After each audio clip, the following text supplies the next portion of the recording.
Ես ուզում եմ, որ մենք հաղթենք, չհանձնենք Սյունիքը, հետ վերցնենք Խարսը։ Ես դա եմ ուզում, ասում կռվենք, նոր ուժ է գալիս, նոր ուժ, ցարական Ռուսաստանը գնացել է, եկել են անգլոսաքսոնները,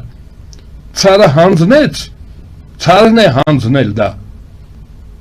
մենք սրանց օգնությամբ հետ վերցնենք, կամ եթե չենք վերցնելու, սրանց օգնությամբ, այս նոր ուժերի օգնությամբ Եվրոմիության և Արևմուտքի օգնությամբ պահենք մեր հայրենիքը, այն ընդամենը դա։ Պարոն Արշակյան, դուք ինձ հենց նոր հիմա ծանր վիրավորեցիք, ամենայն հարգանքով։ Բայց այդքան բացասական բան ասել, որ նրանք բոլորը կկրված ենք մենք, տանելու են, հիմա կտանեն, հիմա զանգի բասարդ, դուք ասեցիք, պարոն Քուրբելյան, ասում եք, որ Սյունիքը տալիս են, սահմանից հեռադիտակները հանեցին, ինչ անենք բա, ես ինչ անեմ, մենք ենք անել, մենք հանեցինք էլի, եւ դուք ասում եք, որ դա նորմալ է։